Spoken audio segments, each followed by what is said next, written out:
Hey everyone, this is Josh from Before. Today we are looking at Blue Beetle and Blue Beetle from, you guessed it, Blue Beetle. He's got a movie coming out. These were sent over to review by our friends at McFarlane Toys. This is two versions of the same figure, each of them packaged with a lot of very cool, very different accessories. And keep in mind, some of the shots you're seeing right now have accessories from both figures combined into one pose. So pay attention to which version comes with what. As you can see from the boxes, we've got the regular version that comes with weapons and battle mode, which comes with emotes in the form of many different hand choices and a pair of wings. So remember, battle mode is the one that doesn't come with weapons.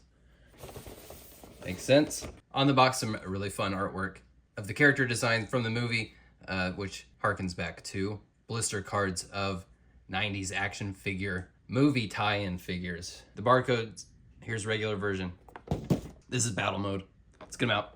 All right, so we're looking at two different versions of the same figure. The biggest differences between the two is the regular version, the one that comes with weapons, has accessory holding hands, and battle mode is wearing fists out of the box, and battle mode has a removable backpack. And this thing is really on there tight when I first got it out of the box. You might put some heat on that if you need to. I ended up having to kind of use a little screwdriver to wedge it out. Other than that, they are the same, and they do both have a removable forearm that works with the big Beetle Blaster arm that comes with the regular version. As far as the look goes, this is great. This is one of the best looking movie figures I think that they've done. Lots of details, a respectable amount of paint, some interesting contrast between matte surfaces and glossy, really wild textures throughout on these sort of matte black undersuit here. You get these textured ripples that almost look in some places kind of like an LED screen glitching out. Very futuristic and cool looking. And then the pieces of his blue armor, which really should be a metallic painted look. I know I've been complaining a bit about figures that should have metallic paint on them not having it. But it doesn't bother me as much on a figure like this where the metallic surfaces are broken up more compared to like Batwing, who's supposed to be all over metallic and he's just unpainted. Move through the articulation here. And it's got a bit of movement there in the neck. Shoulder armor moves up out of the way. It's connected here to the top of the shoulder, but it has some give depending on how you want to do that. Love all that great movement in the butterfly shoulder rotator cuff area. Even the little bushing piece of the shoulder has some texture on it. Of course, the bicep cut. Double elbow's got some good range.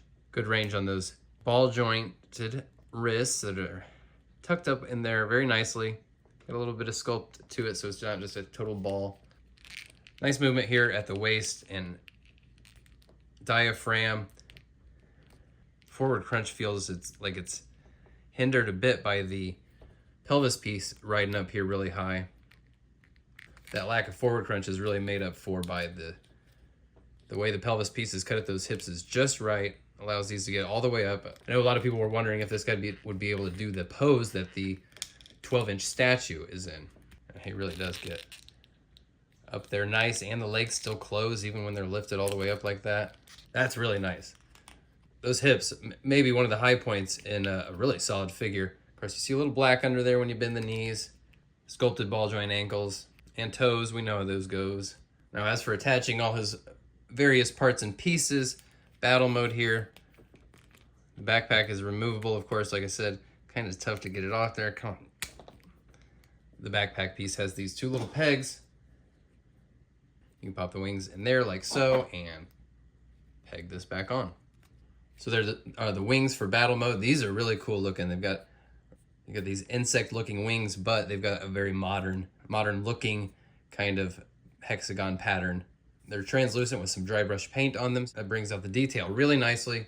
The wings are capable of a little bit of movement. These little bug leg pincer things kind of start running into each other. I actually saw our great friend of the channel, Rob D Toys, did a mod where he cut the wings off and he made it just the pincers hanging out at the top of the backpack.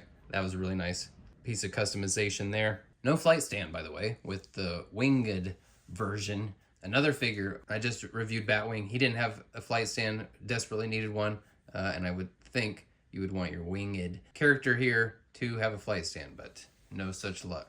Now, like I said, they do both have a removable forearm, but the arm blaster is meant to go in the regular version, so I'm going to put it on there. That forearm has a peg that is meant to go right in here, and I think the shape of this cuff here is going to inform how it needs to be lined up on the arm. There we go. Forearm, bug blaster. Like the rest of his armor pieces, it's done in this deliberately marbled blue plastic. The way they do the marbling on purpose, sometimes it looks pretty solid, other times it doesn't. On this guy, I think it's mostly pretty effective. Of course, this giant weapon that can be used for battle comes with the regular version, not battle mode. And the regular version includes even more weapons. These two spiky Tron discs here, and this huge blue Beetle Buster sword. Also got kind of a Tron look, you know, it looks like it's sort of digital in nature. Little nanites come together or whatever to form the whole shape of the sword. It's also got a little bit of blue paint on there, and it looks very good. I like the way that this looks with the matte black base, a little bit of metallic blue paint. And then we'll come back to battle mode, remember the one without weapons. He has got a bunch of hand options, and they're all very fun and expressive. I really love to see them having fun with these different hands. A pointing finger, peace sign, thumbs up, an open reaching gesture, and two fists. Pretty similar to what was included with this comic Blue Beetle. And like I said in that review, I don't need every figure to come with a ton of hands, but when it's a character that needs to have a lot of personality, it really does up the fun factor in a big way, and the right kind of expressive fun hands can take a figure from being just okay to a must display. Fortunately, this figure is better than just okay. It is really solid. Probably among the best live action figures they've done to date. I don't think the tough decision is whether or not to pick this guy up. The tough decision is which version to get. The double dip is definitely a little bit annoying. Of course, they triple dip with the rock, but I really like this Blue Beetle. While I'm normally more inclined to want to display the comic versions of characters, the comic version of Blue Beetle is a little plain. He's just in the homogeneous spandex musculature body buck that we're going to see a bunch more times. So while this is just right on the money as far as the comic book look, this version of Blue Beetle, I think, could look a little cooler on the shelf, especially with all the wild poses he's capable of and the wide variety of accessories you are able to put together between the two versions.